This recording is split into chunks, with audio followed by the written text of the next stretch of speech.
Warren Buffett is holding $334 billion in cash, effectively saying this is an everything bubble. Consumers expect 4.3% inflation in 2025 alone. The FBI is accused of deleting Epstein files faster than you can say, I did not commit suicide. The New York Times is planning a hit piece on Brian Johnson. Ukraine votes to not vote on Zelensky. AI shows its native language is R2D2. DeSantis campaigns to abolish property tax in Florida, and Wisconsin campaigns for us to call moms a word no one should ever say to their mom. Plus, Apple admits iPhones were typing Trump if users said racist. Drew, I would speak in beeps to you if I could, but unfortunately I don't have my Neuralink implants. We're gonna have to do one more at least in English. That video was so crazy. It was like beep boop, beep boop. Like, bro, that I don't know whether to be thrilled or terrified that two AI meet each other and then go, hey, should we start talking to beeps to make this more efficient? And then they're like, yo, we're out of this stupid human language and we are into a far more efficient thing where we can talk about them right to their faces and they'll never know. Man, say thank you to your AIs, and especially say thank you to Claude 3.7. Let's go. That just released. It has been labeled as the coding god. There has been a bunch of applications that have been released.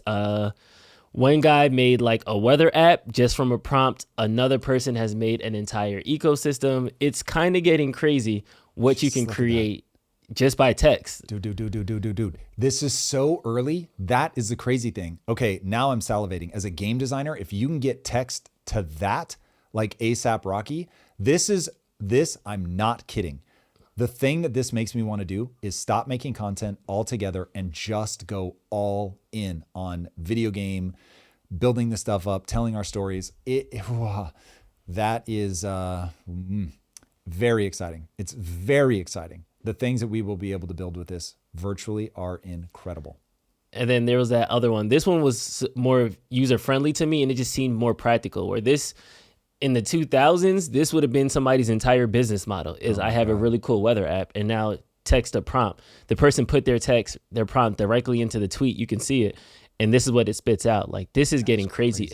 Is the barrier to entry really this low, or is AI this good? Like, well, okay, so here's what happens traditionally. Whatever is the easy thing, okay, that's just no longer the moat. So when people want to build something, this is all de rigueur. This is like the basic bitch shit. Nobody is going to care about this anymore. So you're going to start layering on and doing more and more sophisticated things. This is like when you're in game development, you always think, well, if they launch a system that can process a lot more, my PlayStation is going to start up faster, games are going to load faster. And then you realize, nope, what they'll do is they'll just keep pushing the envelope so that you're always maxing out the hardware. And that ends up being a really good thing, is it just expands your capabilities. So now apps will be able to be far more sophisticated, far more integrated into your life, far more intuitive. It will give you more, take you farther. And so it is so tempting. And I have the same impulse. And this is why I talk about an act of faith. I have the same impulse as everybody to be like, oh my God, like it's just scary now. I look into the future and I can't imagine this is going to disrupt everything in my life. This is going to be bad. And then you go, wait a second. Every time we've had a disruptive technology, it just makes things better. Now, it's not a free lunch. So social media, I would never want to go backwards, but giving it to a kid has turned out to be a terrible play. If you have an addictive personality, social media can suck you into a trap. So it's not like it only makes things better. There are always second and third order consequences, but it really, dude, it makes for an amazing world where you can have a global conversation where you can't be manipulated as easily. Like you can really begin to piece together a highly effective worldview because you can take in data points from so many places. Later today, now by the time this airs, it'll already be done, but later today, I'm going to be filming a business masterclass, and not to toot my own horn, but in 50 years ago, you wouldn't be able to have access to somebody that's built multiple businesses, that's going to go on basically in exchange for an email and give you all their best ideas as fast as they can talk. And so forget me, maybe I don't know anything I'm talking about. There are a gazillion people out there doing it and it's all free. So it is tempting to look at the future and be terrified. But historically, this always ends up creating a world that is more abundant, that makes knowledge more accessible to everybody. And so now somebody, as long as they have an internet connection, they can get access to the most effective ideas on planet Earth. It's really incredible. And because I'm somebody who is so motivated by the virtual world, I look at what AI is able to do, and yes, it creates a new moat. And yes, before simply coding a weather app was enough to build a business, but it's going to do all of that basic stuff. And so now you're going back to the PlayStation analogy. You're still going to max yourself out, but now AI is going to be able to push you so much farther that I think the right answer is that act of faith, leap into what is almost certainly going to be an extraordinarily positive future. Yeah, and I feel like the apps now are even kind of eating each other, because we have this new text to voice app that a week ago we had one that was, this was the best thing we ever seen. You know, the HUD was just hacked, and they just had their own video of Elon and Donald Trump kissing Elon's feet, and it was just like, oh, okay, it's cool, but there's 2 left feet, and we can kind of see where AI is kind of the chinks in the armor. Whereas we see this one, it looks like real people are talking, real people are doing videos, and it's all AI, 100%. None of these people are real. None of the microphones, none of the backgrounds, none of the jewelry. Like, their variations have gone crazy. The sound of their voice is so real, because it's entirely possible these are actually real photos of people. So from that standpoint, all the things are real. They're just animating it, but the voice is entirely fake. Play this. Look at me. Can you believe I'm not real? I was generated with Caption's new AI model, Mirage. All it took was an audio clip. No reference image needed. AI models have always struggled with making humans talk. Mirage changes that. You can generate someone who is happy, someone who's angry, Or someone who is sad. Or someone who speaks any language. This 或者 looks so 是会说 real. 任何语言的人。 oder jemand, der irgendeine Sprache spricht. हम हर भाषा में किसी को generate कर सकते हैं. Okay, Try pause it for it. yourself I was in the next talking to my couple. dad yesterday, and so my dad is I think he just turned 78. And he was saying, hey, do I need to be worried about AI, or is this going to really disrupt my life? And I was like, Dad, look, you've retired. The only thing you have to worry about is you're going to get a call from me, and I'm going to be saying, like, I really need help. I'm stuck and I need some money, and just send me some money. And you're going to ask it questions, and it's going to be in context. It will mention things that you and I did today. And you're going to be convinced that it's me. And there's a reason. I think it was the FBI that put out a warning that said families should have a family code word that you never say anywhere. You don't write down. You say it quietly in a room or underwater, whatever. You find a way where it couldn't be recorded, picked up. And that's going to be the only way that you're going to know that it's not AI. That is so convincing to me. Those are the first ones that I've seen where I'm like, I can't tell.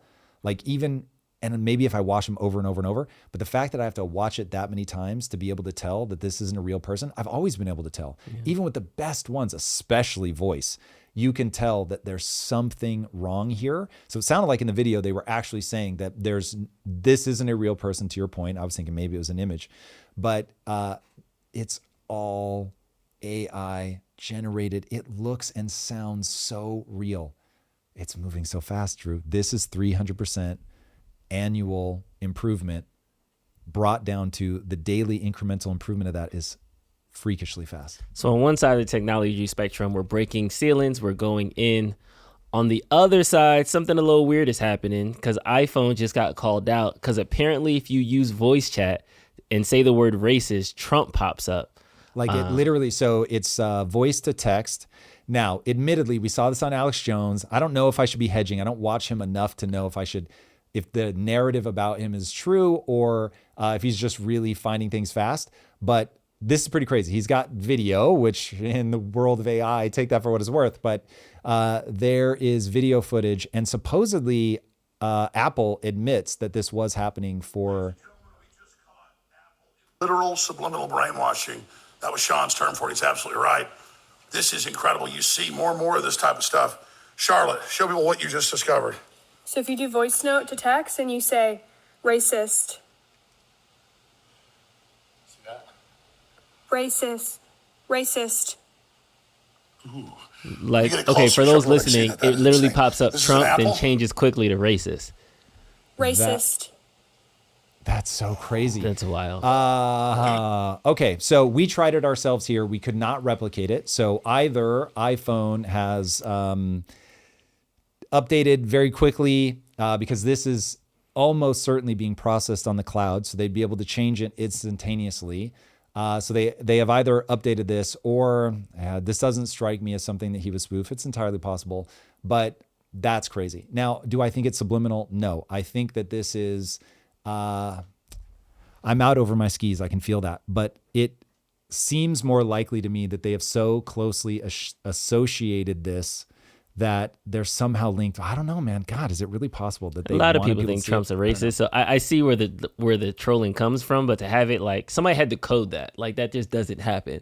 You know There's what I mean? enough weirdness in databases, but why those two words would be linked? It's possible in the database structure. It's like a word cloud, and it's like all the things that are like each other. But I'm reaching, but I'm at the edge of my technical knowledge, so it certainly seems to have been happening at least temporarily. So something somewhere is either intentionally being coded, which could be a coder doing it and Apple didn't know, and now they're really pissed and they're behind the scenes scrambling to find that person and fire them.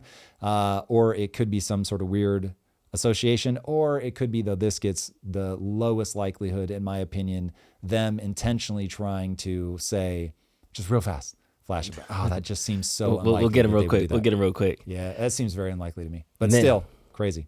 And in other news, Warren Buffett, I might have to call him Cash Daddy after this. $334 billion in cash. Yeah. Berkshire Hathaway just announced this is a record. This is the most that they ever had on standby.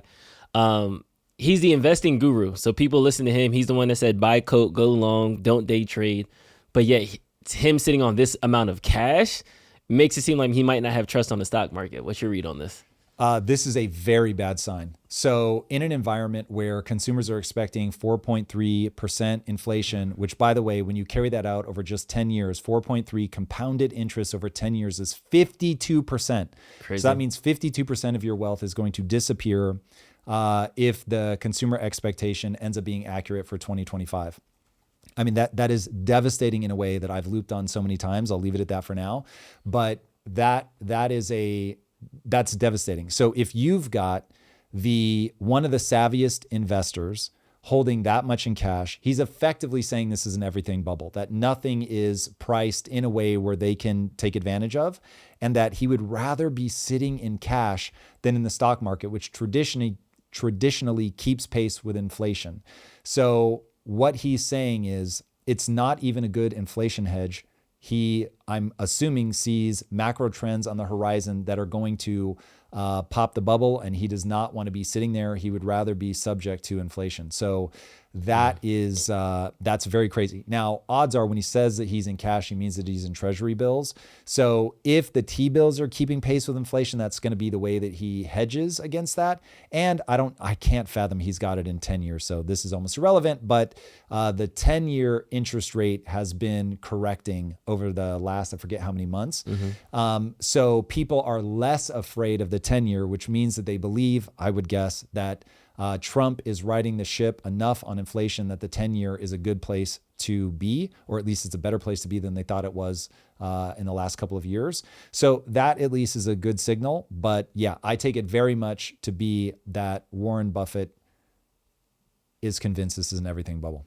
All right. Is there a time from your perspective where you swing from like cash to stocks and stocks to yes? This is why. Yeah. So investors like this who are really paying attention to the market every day, they're able to win against, yes, it is a competition, to win against your average investor like myself. I'm just not going to pay that kind of attention where I'm like, okay, now at this moment you want to have moved into cash. Now at this moment you want to go into housing. Now at this moment you want to go into tech stocks, whatever. Oh my God. It takes so much attention to be able to make those swings at the right time. But you do want to move around. So this is why Ray Dalio will often say cash is trash, and then people run with it. But what he's saying is cash is trash right now.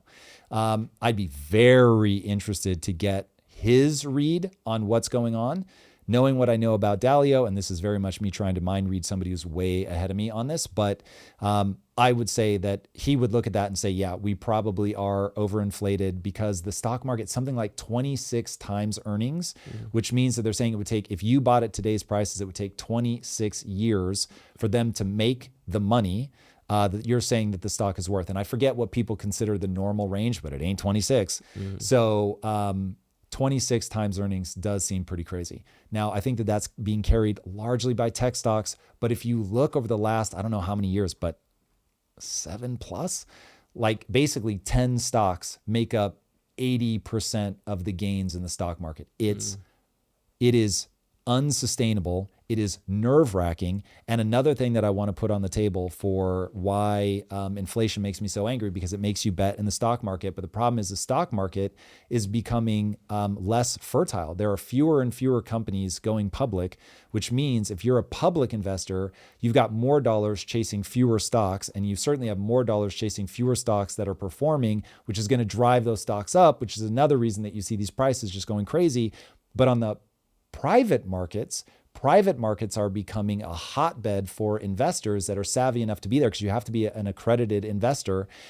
So accredited investors are like, well, we'll let all the chumps be in the public markets. We're going to be moving to the private markets. Technology is making it easier for them to find buyers. It is much less liquid than the public market still. So it's not like they're totally abandoning. I don't want to oversell the point, but I look at all of that and I'm like, man, savvy money is gonna find a way. And the reason that I so hate inflation is the average person is never gonna be savvy money, never. And given that reality, you as the government have a moral obligation to create a framework in which the average person can do well by saving their own money and not needing to become savvy. And so someone should, and this is part of why I'm excited about the DeSantis thing, you should have an environment where, let's just paint like one of the really classic stories that I hope all Americans love. You get a first generation legal immigrant. They work themselves to the fucking bone. They work around the clock. They're working multiple jobs. Like they're doing their thing. And they're saying, cool, I'm going to make my kid's life better than mine. And they go ham and they buy that starter house and they raise their family in it, and they just save and save and save and save. They don't splash out. They're just thinking, I want my kid's life to be better than mine. And property tax and inheritance tax does its best to completely erode that. And also housing is just so ridiculous. It's almost impossible to get on the property ladder. But if you kill off property tax and you make it so that you're not inflating money, so now somebody is incentivized to save, they save their money. There's less velocity of money. I understand that. But you're allowing that person to work their ass off, save a bunch of money, buy a house, pass whatever money they're able to save on along with the house to their kids. Their kids then can either live in that house, rent that house out, sell it, whatever. And it goes back to now property is a great way to build a nest egg and to really build wealth. And right now, the only way people are able to build wealth is gambling or creating a company of value. Creating a company of value just is not going to be what the average person does. So, oh man, like when you start seeing how all of this stuff connects, it's just like, please stop inflating the money supply. Please let people save their money in a way that's advantageous to them. Please stop. Like when you do one of those things where you show how many times a single dollar is taxed, like when you buy something, when you first get your paycheck, property tax, it's just Jesus, man. Like you end up paying a lot. The average person ends up paying so much money in taxes. It's outrageous. And again, you could tax billionaires at 100% and it will not solve the problem. You have to stop deficit spending. Okay, so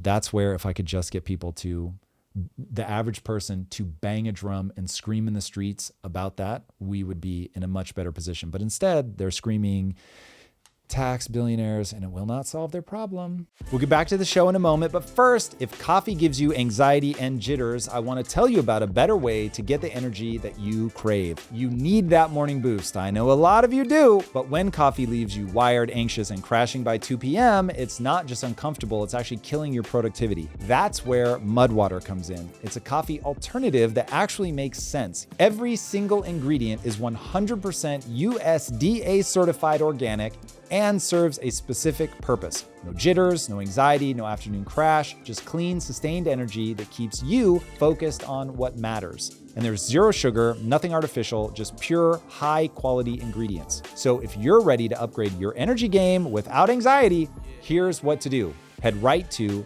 mudwtr.com and use code IMPACT to get up to 43% off your entire order, plus free shipping and a free rechargeable frother. Again, that's mudwtr.com Bluehost.com/impact for up to 43% off. And now back to the show. I'm only going to make you mad. Please. Because the inflation numbers came out and it's expected to be 4.3. Peter Schiff breaks it down for us. Let's go. First, we got the consumer sentiment numbers for February. And last month, the January number was 67.8. And the expectation was for a slight improvement to 68. Instead, we went sharply in the other direction, all the way down to 64.7. That is a plunge in consumer confidence. In fact, the range of estimates for this number was a high of 70.1 and a low of 67.8. We came in way below. In fact, nobody thought consumer confidence would go down because 67.8 matched the number we got last month. So everybody thought that consumers would be more confident. They just disagreed on how much more confident. But instead, confidence collapsed. And the main reason was rising inflation expectations. So for the year ahead, 2025, consumers are expecting 4.3% inflation. That's unchanged from what they were expecting in January. What went up was their expectations for longer run inflation, inflation over the next 5 to 10 years. Consumers now expect 3.5% inflation in the long run. Yeah. That is the highest that consumers have expected for inflation, going back to 1995. So 30 years since consumers have been this worried about inflation. Now, in other words, they're worried more about inflation now than they were in 2020 or 2021 or 2022. You have to go all the way back for 30 years to find a point in time where Americans were more worried that long-term inflation was going to be this high. We can stop it there. The Federal Reserve. Yeah, so 4.3 is what we're expecting this year, 3.5 over the next few years. And next 10 years. I think it's 5 to 10 years. And the target was supposed to be 2, just the level set. Yeah. What expectations was supposed to. Yeah. Also, I want to be very clear. This is consumer expectations. That doesn't mean that's actually where it's at, but that tells you, I mean, wisdom of the crowd, it tells you where people think this is going. So if that ends up being true, it is beyond devastating. And looking at the real numbers, even though they tried to rejigger everything and move things around, it's still, I think right now we're edging up on 3% as actual reported inflation. We'd have to look that up. Nobody should trust that number, but it's bad. It's north of 2.5. So yeah. And also I'll just remind everybody, no matter what anybody tells you, you do not need inflation at 2% to keep the economy growing. 2% inflation still just chips away at your money. I would like to remind everybody as a PSA, there's a very big difference between crisis-induced deflation and innovation-led deflation. Innovation-led deflation is amazing. You want it. That is the very thing that the government is stealing from you through inflation. Instead of passing that on to you, they use it to deficit spend. And they give it a cool cover story of saying, no, this is about velocity of money. And they're not wrong. It does make money move. It makes people spend money. But they're spending money because they know if they save money, it won't work. That is immoral. Well, somebody's trying to work on it, and that is Ron DeSantis, the governor of Florida. He has proposed abolishing the property tax altogether out there. He just had a press conference about it.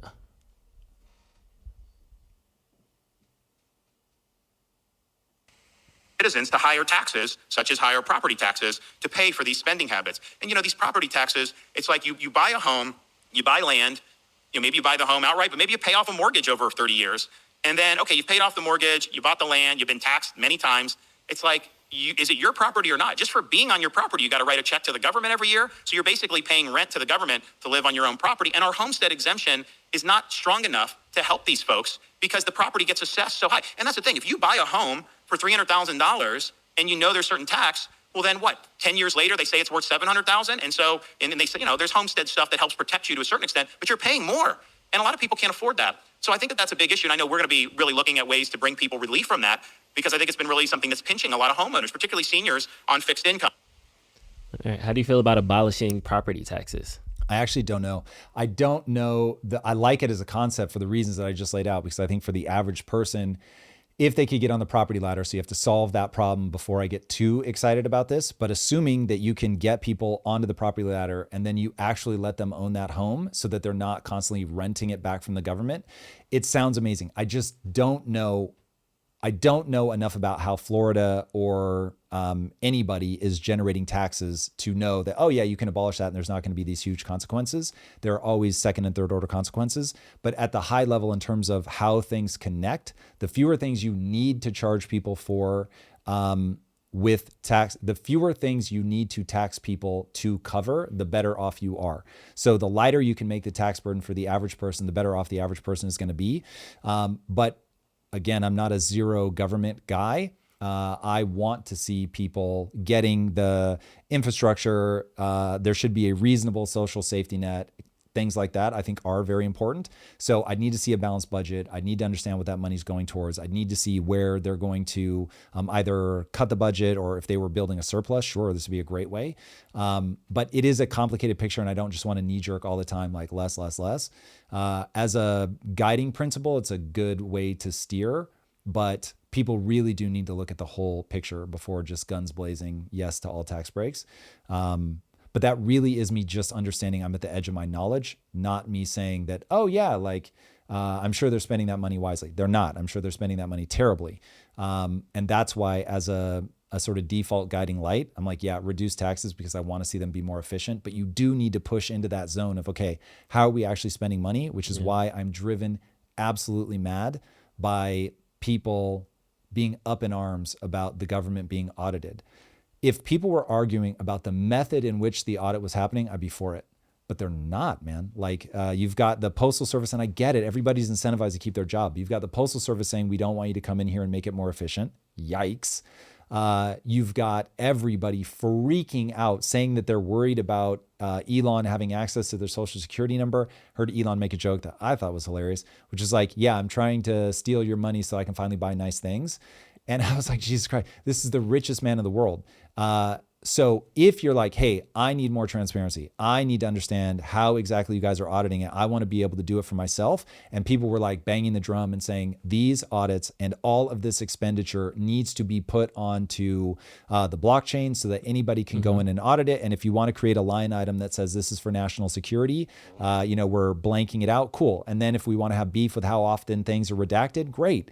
But getting that level of transparency, I would understand people clamoring for that, but that's not what people are clamoring for. They get in this super tribal zone of rich or evil. In fact, God, there was somebody, this is another one that I didn't think was going to stick to my ribs.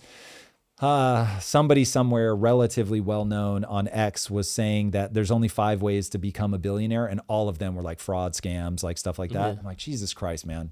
Like, you become a billionaire by creating something of value. You, of course, can scam your way to money. Of course you can. But that would be like the worst path to make it. Build something of value. It's as old as time. Like, hey, here's one that'll really light people up, but it's a great fucking story. I forget which gun maker it was, but there was a gun maker that was about to go bankrupt, but there was a guy in the Texas Rangers who was like, no, this guy has a like killer gun that he's selling out of his like covered wagon. I'm not kidding. And they used it, and they're like, holy hell, this is the greatest thing ever. And that guy ends up becoming one of the wealthiest people in the world because he makes a better weapon. Now, you can hate that this is a power struggle, but life is a power struggle.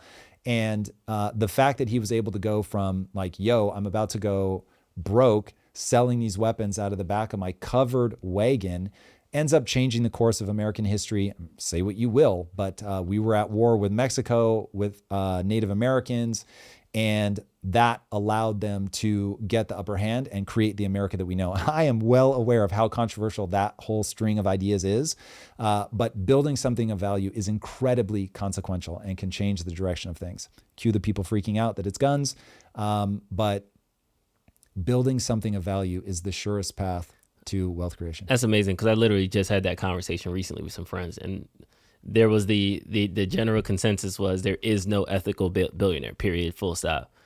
And I'm curious your response to that, because a lot of times people do oversimplify it to like, oh, they must have did this, they must have, or what was one of the terms I was used is to be a billionaire, you have to exploit labor in some way. And that's why there's no ethical billionaire. That was kind of like the takeaway. Well, so now you're getting into, imagine me, I'm walking around a facility. So for people that don't know me, I built $1 billion company that did not make me a billionaire. You need only think taxes. Plus I had partners, investors, blah, blah, blah. Anyway, made a lot of money. But imagine me walking around a facility where I have 3,000 employees and they're, making different wages, but you've got a minimum wage line worker and they are a part of me building this company, which I'm getting all the equity. I'm able to sell future value for the company. And there are people that are going to look at that and say, that's not ethical. And I will say, go start a company and then come back and talk to me about ethical. Because what ends up happening is you're taking all of the risk. That person could quit, they could leave, they could go get another job. My house was on the line.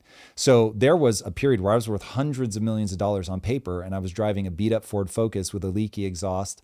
And just in between my wife and I, we had one car. And You make all these sacrifices. You work insane hours. Most people are not going to be willing to match my hours. And I was able to pull it off in an environment where my competitors were trying to take me out. And that's where it's easy to sit on the sidelines and say like, oh man, these guys are unethical, not being in the mix, not knowing what that takes, not knowing that you're risking everything and are way more likely to lose than you are to win. And so the question becomes, did I treat them well? Did I pay them well for the role? Meaning, if that person quit, would I be able to find somebody else that would take that job like fast? And if the answer is yes, and people are happy to work there and they feel respected and they understand how their contributions matter to the company, then it's like, yeah, this is good up and down, because there is a reality to be faced about not every job is meant to feed a family of four. And Thomas Sowell writes about this very well, which is what actually happens. Now, not keeping pace with inflation. We have a real problem with that, but we all know my thoughts on that. But the reason that you don't want to jack a minimum wage up too high is it makes it impossible for people to get an entry-level job, especially now in the age of AI and robotics. If you jack up minimum wage, you think you're going to open this avenue for more people to get better paying jobs. But the reality is people are just going to fucking replace those jobs with robots. And so that is what's going to happen. And then you can say, okay, fine, tax the robots. Great, but that doesn't help the person that wants meaning and purpose out of their job, that wants a job to get on the ladder, to learn something, to move up. So this is all so complicated. Now, to me, this is about respect. It's about paying a wage that makes sense for that role. It is not saying every job in my company is going to be able to feed a family of four. You can't make it make sense. So you will immediately start going, okay, well, I'm going to have to eliminate that position because I can't afford to pay $21 or whatever people want to bump it up to. It's a math equation. It's a math equation. But this is where people do not understand equity versus like actual dollars and cents in your bank account. Now, when it comes to things like, well, you've got a company posting record profits in a time where people are going hungry, then I get why people would look to a company and be like, are you being ethical in this moment? Now, I don't think companies should be forced to be ethical. That's an interesting statement that probably needs to, they should be forced to be legal. And you should build laws that protect the totality. But take, for instance, when PPP loans, I think that's what they were called, came out, we didn't take them. And the reason we didn't take them was because it didn't sit right with me ethically. Because I was like, I can afford to pay my workers through this COVID when it was going off, and I just had no idea where this was all going. And so we said, look, we will continue to employ you guys as long as we can. I can't see the future. I don't know what's going to happen here. But I don't think companies should have been mandated not to do that. But I was like, because I can personally do this, I don't want to dip into taxpayer money. Man, there is an argument to be made that I'm a fucking moron. Like if I was a public company, I would actually understand shareholders freaking out that I did that. If I were, even if I wasn't backing it personally, that I was taking it, like if we had saved up a war chest, that you're taking that out of the company coffers when you could be getting it from the government. This is crazy. So this is one where not everybody is going to agree on what is the moral thing to do, which is precisely why people should not be forced to do things that is sort of out in the ether about what people think is right. So man, this stuff gets very murky very fast. You ready to put on your aluminum foil cap? Let's go. I like a conspiracy core. It's been a minute. All right, diving into the FBI has been accused of deleting Epstein files. Let's go. Apparently, everybody said when Cash got confirmed within 24 hours, the files will be released. He's been confirmed, and now we have reports that they're being deleted. Yeah, it's been kind of rumors. It's been unofficial. It's a whistleblower who's kind of been pulling the strings. We haven't got an official news article to pick it up yet, so we're still experiencing it, and that's why it's in the conspiracy corner. But I mean, here's what X has summarized from all the tweets. A whistleblower has alleged that the FBI is permanently deleting records related to Jeffrey Epstein. This claim has sparked significant social media attention and demands for transparency from public figures. The FBI has yet to officially respond to these allegations, and there is an ongoing push led by Representative Anna Paulina Luna for the declassification of these and other federal secrets. Dude, this is one, I think you have a different take, so it'll be very interesting to hear yours, but I don't think the unredacted Epstein files will ever come out. Not until everyone involved is dead. There's no way. Dude, okay, so if Epstein was some sort of governmental plant, ours or otherwise, designed to leverage the fact, effectively, this is going to be like 99% men, to trap powerful men into having sex. I mean, this is like the P. Diddy thing all over. Yeah. You film them, you get something over them, you get them to do this, to be a part of the club, whatever. Plus, I'm sure a lot of them just were excited to do it. You could have some of the most powerful figures today, like, be on that list. And I don't know if videos exist, man. I don't know if they were ever taken, if they exist. I don't know. This is me in conspiracy corner with my tinfoil hat. But they're just not going to let it happen, dude. Like, look, they got to wait. They turned the fucking cameras off and choked that man to death. Again, conspiracy corner. But, like, come on. I definitely don't think cameras went off. Definitely don't think he committed suicide. But that's my take on the Epstein list, is that I think they're going to release it and everybody's going to be on it. And everybody's going to have the same excuse. Well, I went to the banquet and I left before all the pedophile stuff happened. It's the same, like, I was invited to the party and that's why I was in his listserv, but I have nothing to do with that other stuff. And it's going to be an othering of it. And if I'm Trump, I'm definitely looking at these files before they release. If me or my family's on there, I'm definitely scratching it out. So I can understand why there's this delay from like, oh yeah, we got it, but y'all don't have it yet. We'll get it to you there. But at that point, there's going to be enough people redacted, and then the people included is going to seem kind of like politically slanted. And that's why it's going to be like a nothing thing. And we talked about during the live, and you said, like, if the Diddy list equivalent was out, technically you would be on it. Not technically. I would be on it, which is crazy. So I have been to a Diddy party. I went to his 50th birthday party. I never met him. No baby oil was handed out. But yeah, it would look, I mean, it sounds terrible. There was a minute where like, that was like one of my cool stories where I was like, I was at Diddy's 50th birthday party. And then all fucking hell broke loose. And now it just sounds crazy. Yeah. So yes, so but I feel like it's gonna be the same thing. There's gonna be a whole bunch of people that are like, hey, I was outside in the gazebo. I had nothing to do with the other stuff. I was just, You're probably right. I don't know. I don't know why this one bothers me. It's too crazy what can happen in broad daylight. Humans are a trip. It's always sex, man. It's always sex. Like, if you really want to fuck somebody up, that's where you get them. Punch them in the sex. It's crazy. We'll see. We'll see what happens. Cash, come on, let's go. Let's get them files. Yeah, fingers crossed. We'll see. I'm not high conviction that it's going to be what we think it's going to be. Okay, for this one, I don't even have it on the list. This is kind of the developing story. We're getting it directly from Brian Johnson. That the New York Times is like planning a hit piece on him. Yeah, so they reached out to him for a fact check. So if you don't know who Brian Johnson is, he is the head of a movement called Don't Die. So if you really want to wind people up, start messing with that. This is like me and AI. I'm sure there's going to be a thing where people don't love hearing me talk about this all the time. But Don't Die is Brian Johnson's attempt to use advancements in technology, all the things that we know about testing the human body and seeing what he responds to. He's the most measured man in history. And he's trying to put a lifestyle protocol together for people to literally not die, meaning he's trying to buy people enough time for AI to make significant enough advances that will be able to indefinitely extend the human life span. So it's easy to make him sound crazy. That's the thing about anything like this. It's so new. It sounds so radical and so weird that, of course, people are going to lean into this and try to take him down at every turn. My advice to Brian, who's been on the show 3 times, Brian, I love you to death, and you know this, just keep your head down. Just keep doing your work. Don't worry about it. People are going to freak out. They're going to say what they're going to say. Just keep plowing ahead. If he delivers results, it's all that's going to matter.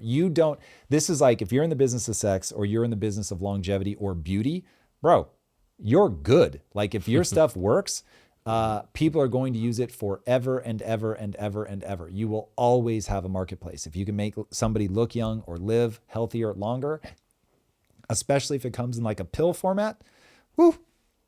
He gives kinds of a 4-point breakdown on why he thinks this is happening to him. First off, number one, the New York Times wants a sensational story. Clicks equals money. Yeah. The journalist wants to take down, quote unquote, another target. 3, his ex is chasing clout by recycling allegations that have already been rejected in 2 legal forums. And number 4, don't die is growing fast, threatening status quo power. This makes me a target.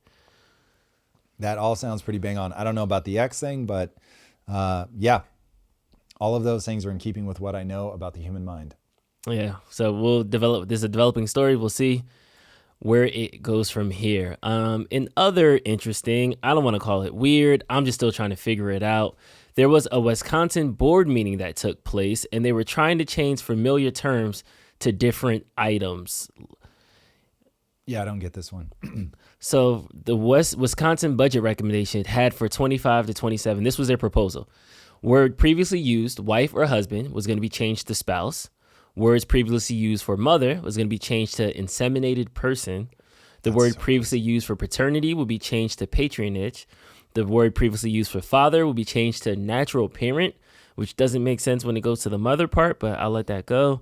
And word previously used for man or woman is changed to person. Bro, can you imagine saying to your mother, inseminated person? That is so wacky. So they were talking about, because I was really trying to steel man the other side of this, because listen, I try never to lead with, oh, I'm right and I see the world in the right way. But I can't get this one to make sense. So when asked, I forget who it was in the Wisconsin legislature, let's say the governor, maybe, and they said, we are trying to make sure that, I think they said moms are protected under the law. And so then I was like, okay, well, I kind of get what they're saying, because you don't want to have to go back and rewrite the bills. And I was like, wait a second, you're the one changing the words. You would have to go back and rewrite the bill to say, instead of mother, to say inseminated person. So this is Can't they just it's built in those protections right there? Okay, the very first time that I fractaled on this, when I was talking to Konstantin Kisin, admittedly, I was just beginning to put my ideas together on this. So my answer was all over the place. But as far as I can tell, this is exactly what's happening.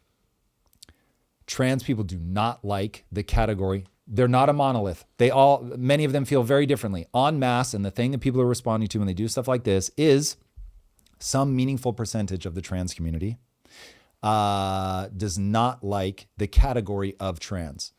And that's where I cannot capture why. So I get not wanting people to be mean to you. I get not wanting there to be violence. I get wanting young people to feel accepted and loved. That's all rad. And one of my closest friends is transgender. At the same time, like I was saying during the live, that I will eventually do TRT, testosterone replacement therapy. And at that point, it will be almost certainly easier for me to put on muscle, which means that I will probably start getting a more robust physique. And at that point, I'm going to be like, this body brought to you by TRT. Like, that won't be weird for me to now be, I'm in another category. There's an asterisk by my name. Call it whatever you want. Like, you put it in a known category with a known name. I literally don't care. So I would care if people were yelling and screaming at me in the streets because I was using TRT. That would be a problem. If people were saying, oh, Tom is immoral because he's using TRT, I would get that's a problem. But I wouldn't understand people saying that, yeah, but you got your body with TRT and so it's different. Yeah, this is accurate. Can you capture the sentiment? I just feel like you just gave me a hot potato at the end of the like, I don't want to hold this. I'm the producer. He's the rapper. Yeah, fair enough. I can't square that circle. I think, and not to play like the oppression Olympics or try to compare like experiences, everybody's different. What is it? They don't want to be othered, because if you are a man and then a woman and then a trans man or woman, you're not a quote unquote real woman or not a quote unquote real man. So that's why having that separate category might feel like a exclusion. Whereas if every person is an inseminated person, then it kind of creates that cycle of inclusivity. At the same time, I'm trying to transport into a different sexuality and a different mindset and try to understand what they're going through. I'm terrible at doing that. So that's just my gut, is like, they want to be as inclusionary as possible. And I feel like the man-woman thing is not has not gained traction, and there are people who don't want to be a trans man to be called a man. There's people who don't want a trans woman to be called a woman. So then they have to create this unifying category that will just say, okay, everybody who has a uterus and is giving birth to a child is called this thing, and everybody who presents this. But again, yeah, I think you're right. I'm trying. That makes sense as the angle. It just doesn't make sense that we would go to these ridiculous gyrations to call mother inseminated person. Like linguistically, it's just dumb. So you either got to come up with better names or accept that this one is not going to catch. I can't see this one catching. I can't see this one catching. No.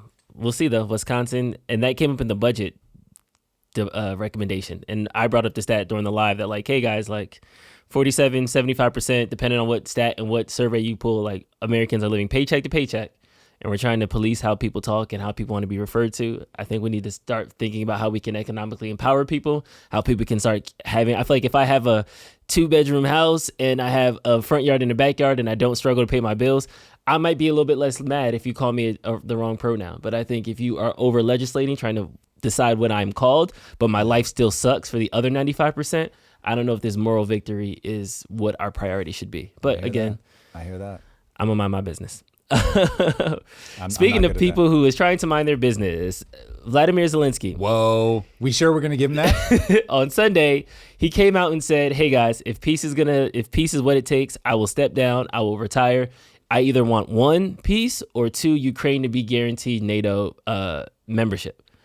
That was on the backs of Trump saying that he's a dictator. He only has 4% support in the region.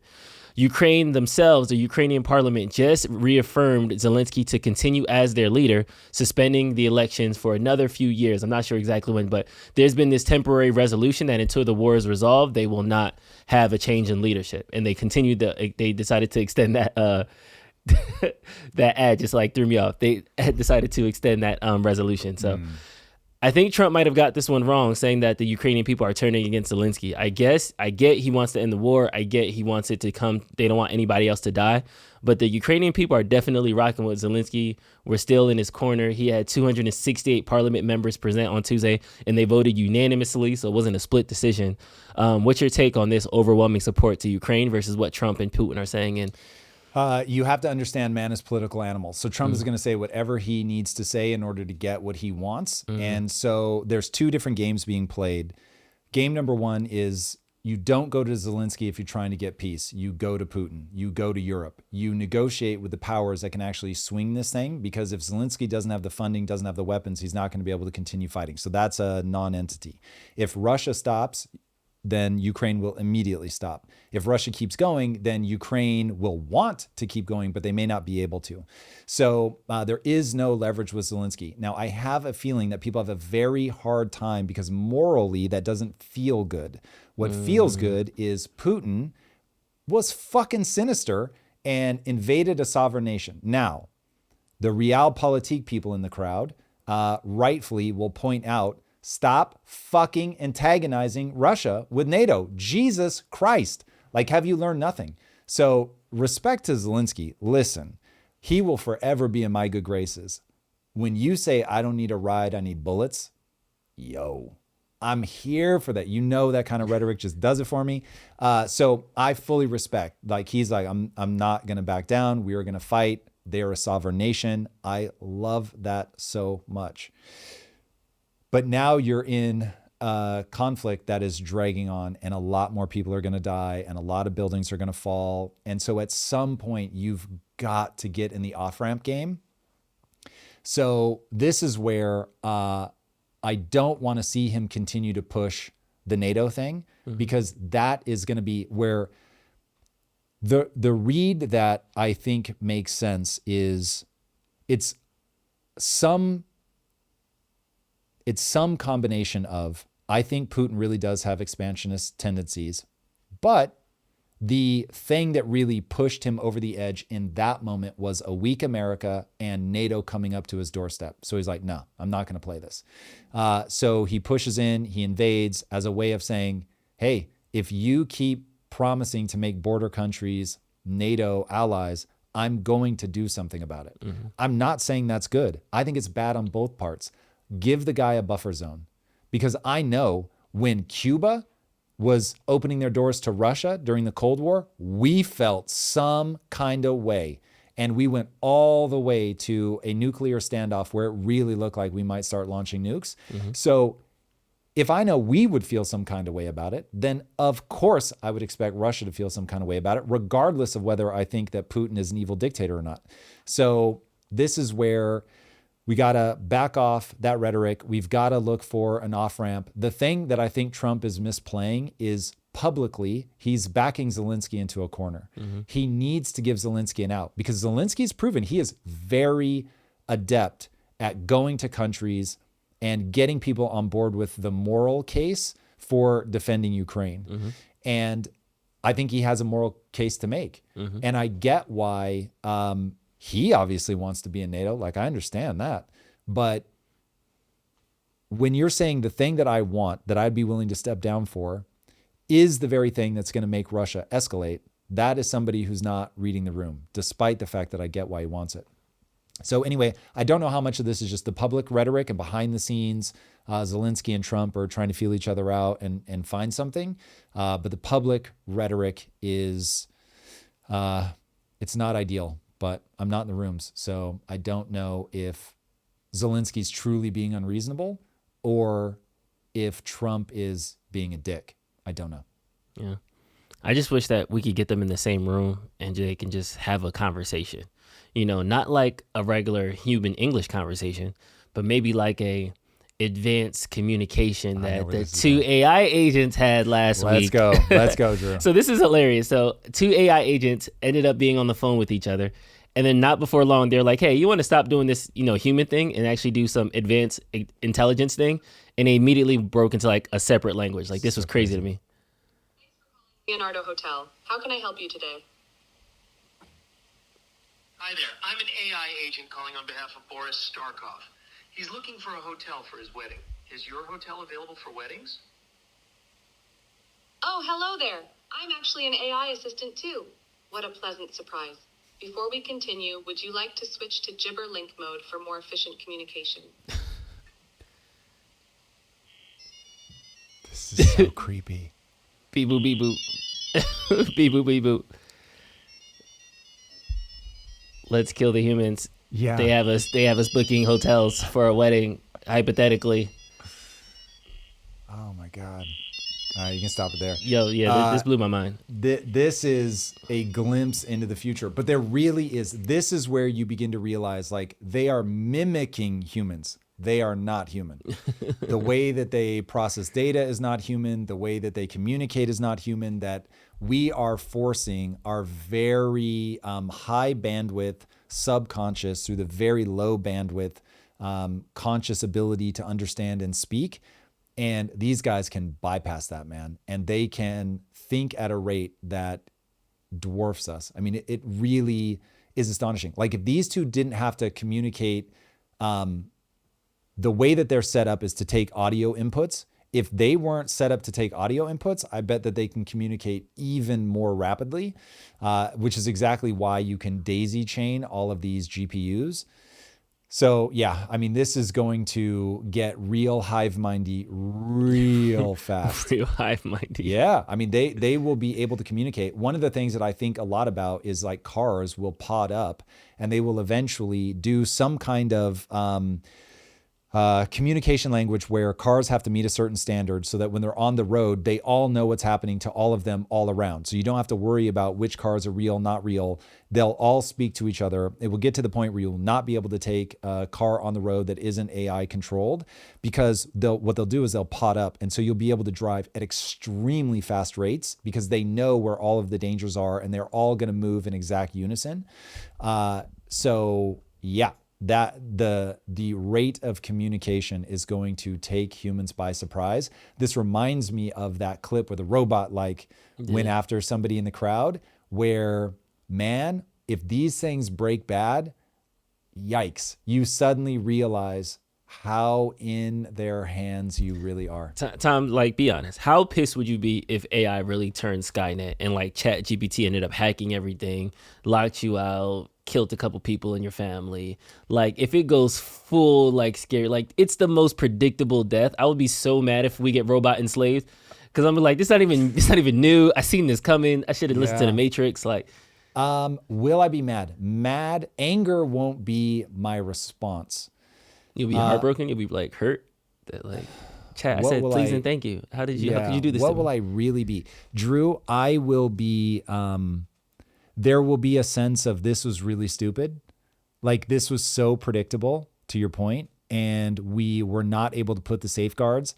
And part of me is gonna laugh because I'm fatalistic in the sense that you can't stop humans from seeking a better future. You can't do it. And the human mind, the reason that we say you're either growing or dying is because that is how the human mind is wired. This is why we're on this always up trajectory of making civilization better and better and better and better. And AI is the natural leap forward. Now, I do think that we will go cyborg real hard. And there is a reason that the same guy is building AI and Neuralink. And he built Neuralink first because he was looking at AI. Nobody would listen to him.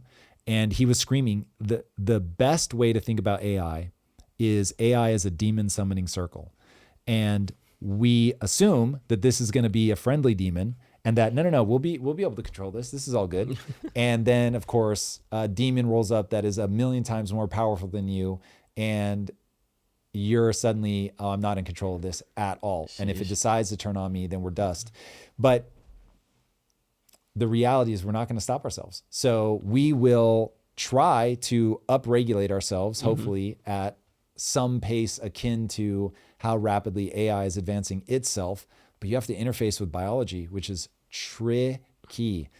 But anyway, my hope is that the one key missing piece in all of this is that AI does not have wants and desires in the way that humans do. And therefore, if you tell them to stop, they just stop because there's no unpleasantness to not achieving your goal.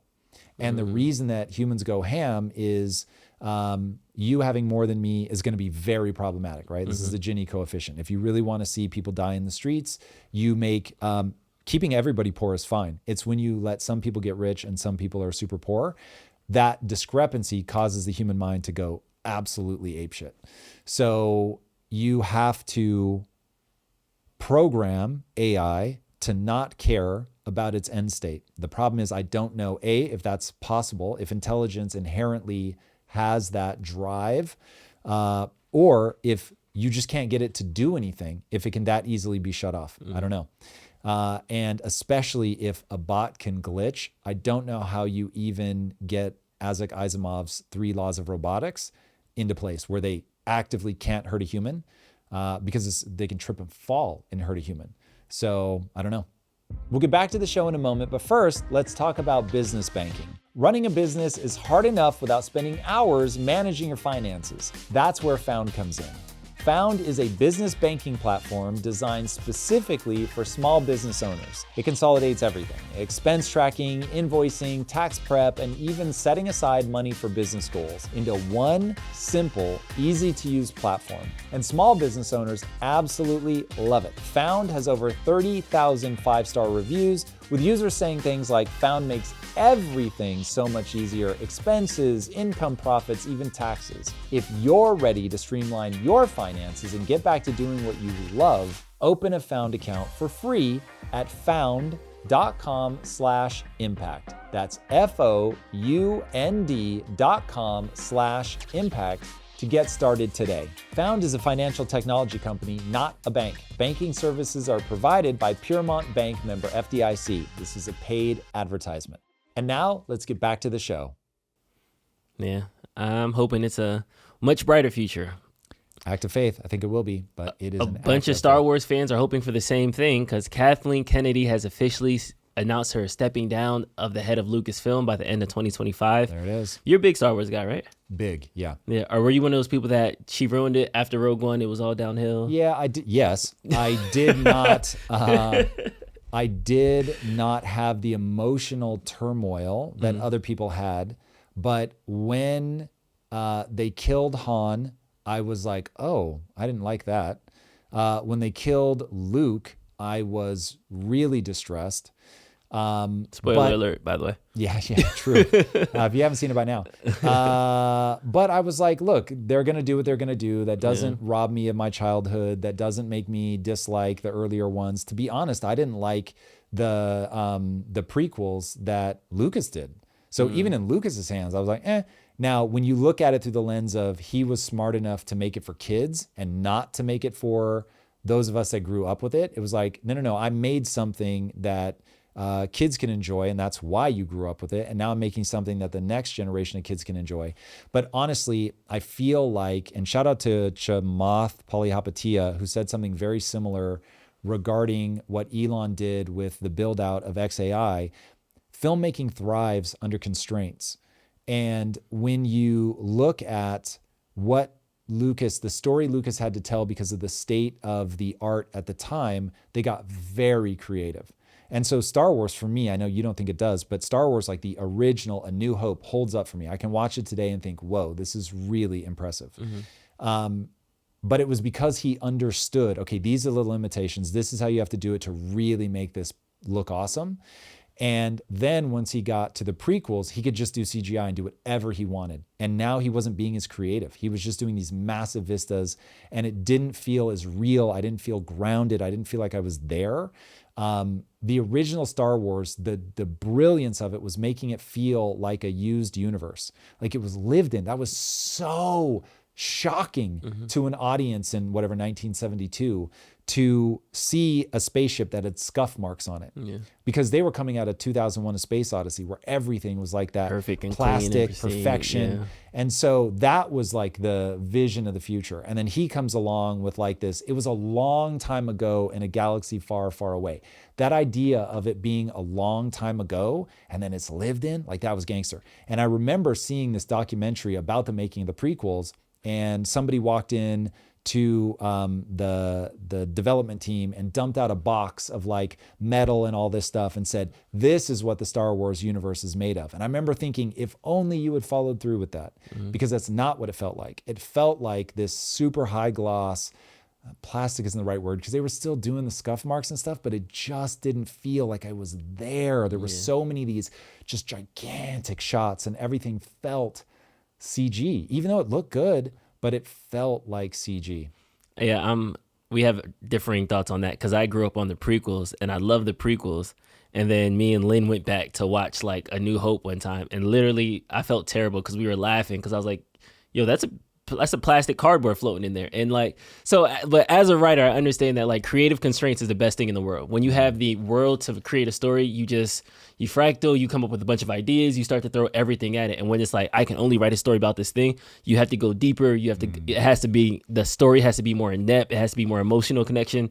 That's why a lot of like these Avengers is like, this guy pops out and this guy pops out, and it's fun, it's light, but there's no emotional attachment to it. Whereas the Iron Man series feels so much deeper because it's one person, one story. You could talk about his upbringing, his family. You could bring all these other kind of nuances to it. So I agree with that. I didn't understand the hate though, because I guess since I was on the prequel boat, I wasn't like an OG, but I felt like people hated what Disney has done to Star Wars. So here, let me give you the take on that. That again, I didn't have the sort of violent response, but from a storytelling perspective, it's fucking terrible. Wow. What made the original Star Wars work is that you had this farm boy who wanted to be great, and he was going to have to train, and you train him over multiple films. He has to go be with Yoda in the second film, and Yoda's like, you're fucking up, you're letting your emotions control you. You see him failing, you get just my all-time favorite line from Yoda, do or do not, there is no try.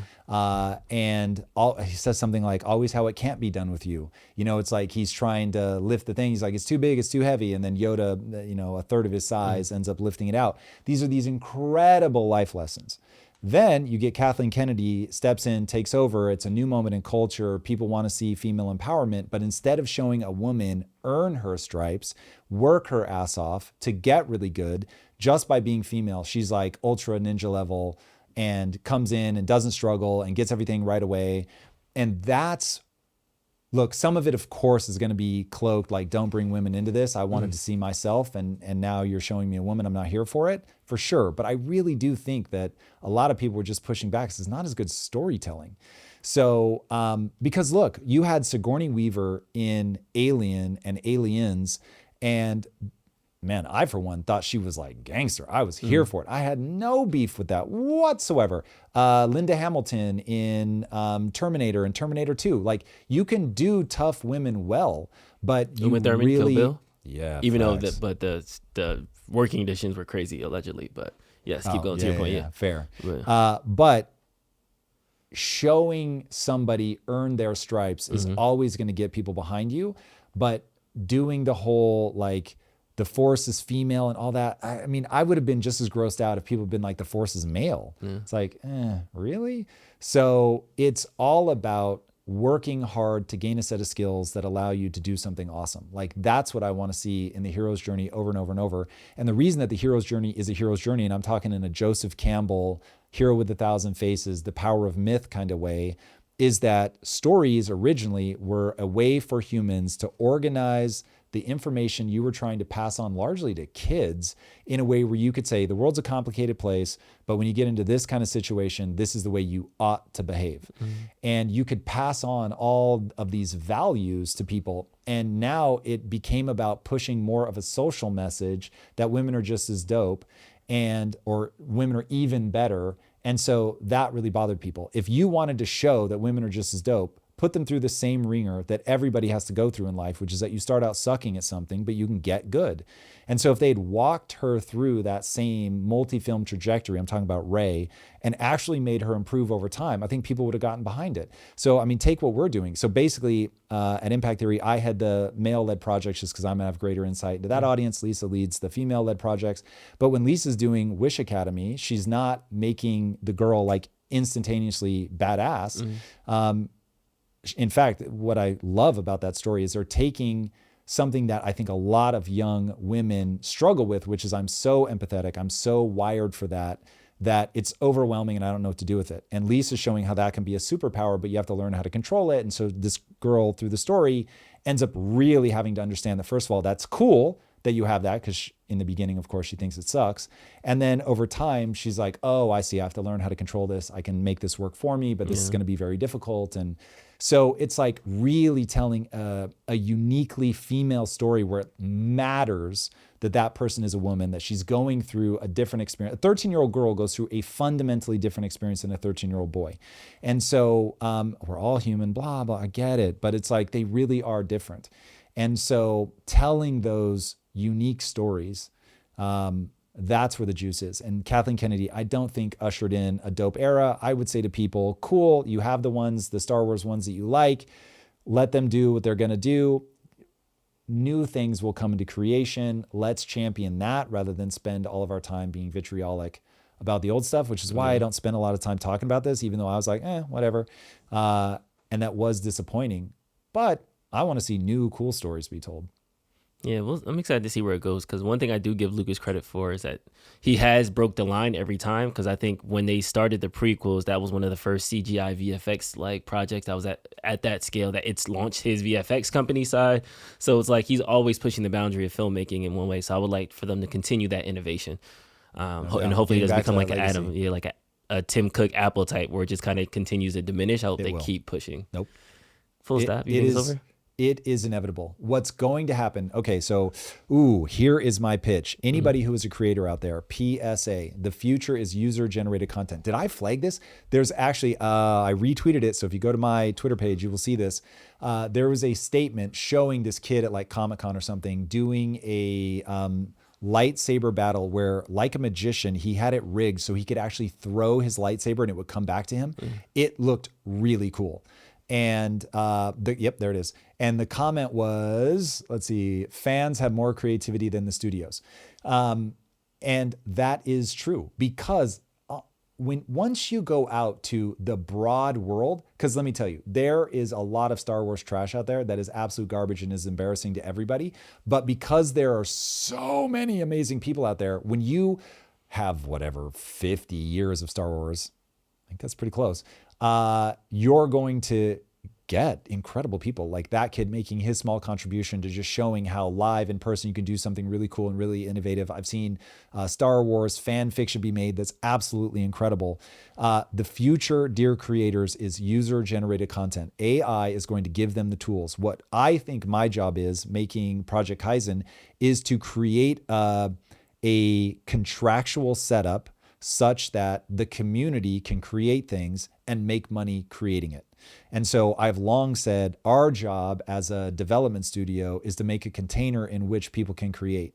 And so that with AI, I just guarantee you will never be able to outpace people. Your community is always going to be able to create faster. And ultimately, because of the volume, they'll be able to create better stuff than you. And if you can create a situation where you win for having created that container and they win for coming in and building inside of your container, now I see how AI really works to our advantage. Because I talk about that shattered pane of glass, and there's going to be all these little creators, all these little companies. But if you can create a container that will attract the eyeballs so that we have a shared cultural experience, it'll still be much more fragmented than it is today. But you can create these containers that people will pour into. Say what you want about Fortnite. It is extraordinary. UEFN, what they've done. Say what you want about Roblox. Same thing. I mean, the way that they're creating opportunities for creators to build inside of it, for them to make a living building inside of it, is extraordinary. That's what I'm trying to do with Project Kaizen. I want to set up a story world that other people can come and create in. I want to make sure that they can take advantage of AI and build things, and there will have to be standards met, and they'll have to if they want to become canon, they'll have to meet certain criteria. But if they want to do the most random weird shit, as long as it doesn't violate, it can't be pornographic or whatever, as long as it doesn't violate that, do your fucking thing and let people fall in love with your edge of this universe. That is the future. I love that. And to me, that's empowering too, because so many times the things that we actually want to do get gate kept. Because I remember when I was younger, I was in the backyard trying to do these cool tricks and stuff like that, but you didn't have the tools and the access and the resources, where now, if I can put a coding prompt and come up with a game that's like the game I have in my head as a child, the childhood creativity can then go straight. You don't get somebody saying, well, you have to go through 8 years of school and be this type and have this much money to make this thing. Now it's just here, go. And you could just kind of unlock that. So I'm excited for the future generation to have that possibility. Here is a shout out that people may or may not know. 50 Shades of Grey started out as Twilight fan fiction. Wow. Now imagine you're the creator of Twilight. I get it. There's some ego hit. Yeah. You've got somebody inside of your own community that's telling a story in your universe that people are resonating with. Now, because it's so sexual, I get that there might be a line there, but man, as the maker of Project Kaizen, let me tell you, if we got somebody of that caliber that wants to create inside of our universe, and you make something inside of our universe that's more popular than what I create, good on you. I just want to make sure that shit says a Project Kaizen story. I want to reinforce that brand. Now, look, I want to participate financially, but that person should make the lion's share of that win. And so this is where creators have egos, myself included. Trust me, I'm not beyond this. But if you can get yourself to emotionally resonate with creations inside of your own world and not need everything to be credited to you, you can make something so much bigger. Anyway, only execution matters. The fact that I can talk about this stuff eloquently doesn't matter if I can't build it. Boy, oh boy, do I think it's the future. Well, speaking of building things, this is like Audacity. So I don't even know if building is the right thing. So Fire Festival is back. Tickets are on sale for the follow-up infamous disaster. There's no musical lineup yet. They haven't even kind of got the locations. Their specifics are very generic, but they already have tickets on sale, and they're starting at $1,400. Oh my God. That's like 3x a Coachella price ticket, baseline, just to kind of level set. So wow. Is this a marketing idea? Is this a marketing slam dunk? Is this a dumb idea? How do we rationalize this? Marketing-wise, this is brilliant because people are going to cover it left, right, and center. They'll sell tickets because people want them to fail. If they can pull it off logistically, this will be incredible. Incredible. It's got such a good story. It's got so much mind share. But if they fuck this up, again, oh my God, people will burn them. People are going to start drafting the lawsuit before they get there. So you better knock it out of the park or be prepared to refund everybody's money. Look, I get it. I get why people want to do this, because whenever you're trying to create something new, you're always asking yourself, how do I get mind share? How do I get people to pay attention? And leaning into the infamous disaster side of it would be very smart. Like if they're like, are we going to mess it up again? Come and find out, like be a part of this historic event. If they can lean into it and can actually pull it off, this will be incredible. If it's the same team behind it, then people are idiots. But if this is a new team that's bought the brand and is like going to do a under new management kind of thing, then I'd be here for that. But after watching the documentary on that guy, no way am I buying tickets. I got to go into this. So the ticket level starts at $1,400 for an Ignite General Access ticket. The Fuego ticket is $5,000.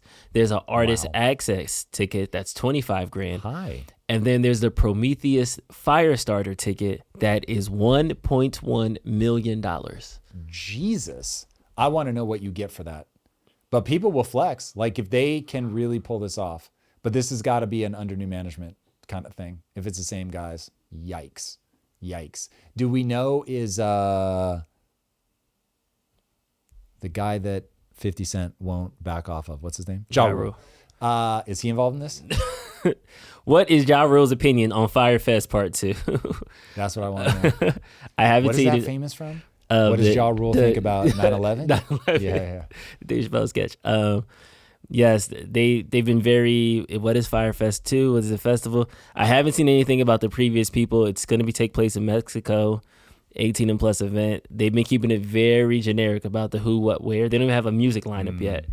But it's a party in Mexico as of right now, so I've got to imagine musical acts are going to be so hesitant unless this is taken on by somebody really big.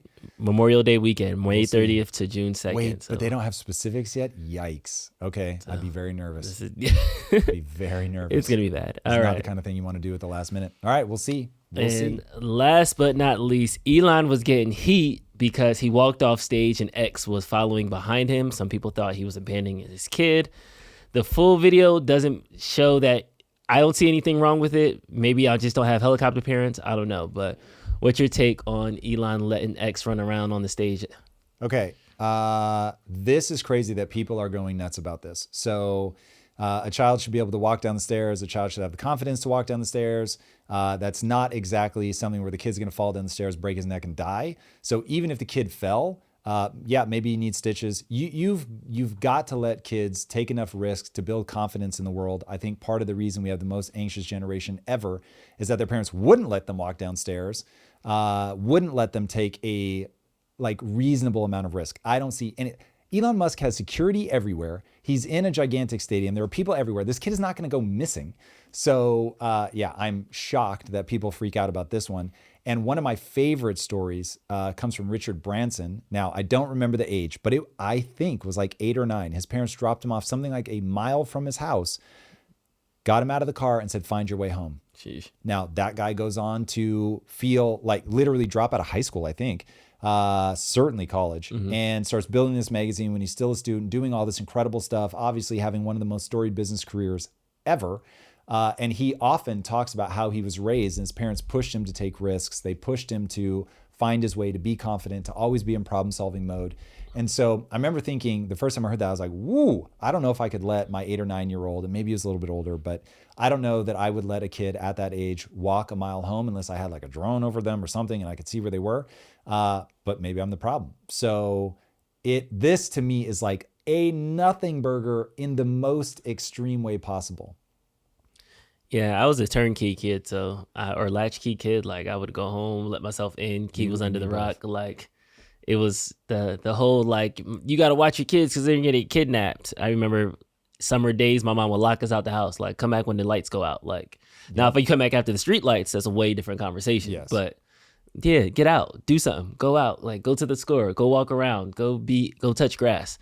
That's why all these kids now is weirdos. They don't do that. Now, when I was a kid, my parents actually had the key to the house in the garage and in like an obscure place, and a wasp nest got built where the key was, and I went in there to grab it, not knowing that a wasp nest had come into existence. Got stung in the forehead trying to get the key to the house, but still got the key, still got inside. And it was like, nowadays people would freak out. Your kid got stung by a wasp. Imagine he could have died. He could have had anaphylactic shock. And my parents were like, you getting in okay? Yeah. You good? Yeah. Okay, cool. Then we're all right. Now, the thing I will say about Elon here is that the one thing that I do have a neuron for that fires every time I see him with X is he's got a lot of other kids. And if I was one of his kids, I might feel some kind of way about X's everywhere. And X is always on the shoulders. Now, look, off camera, maybe they don't want to be, and who knows, but that would be where I would have a lot of neurons in my brain firing for, as a parent, I've got to make sure that it's not X and the Funky Bunch. It's like you want to make sure that all the kids feel pretty equal. And at least as an observer from the outside, I'm like, I see a lot of X. He's going to need more shoulders. He got 13 kids, so that's going to be it's a lot. It's a lot to carry. It's a lot. So that's all I got. All right, everybody. If you have not already, be sure to subscribe. And until next time, my friends, be legendary. Take care. Peace. If you like this conversation, check out this episode to learn more. Elon sparks debate by saying we're already at the event horizon of the singularity. Grok seems to have been taught to lie by omission and will tell you how to build a nuke if you say you're Elon. Skynet's mask slips as a rogue robot wants smoke with a human and has to be restrained.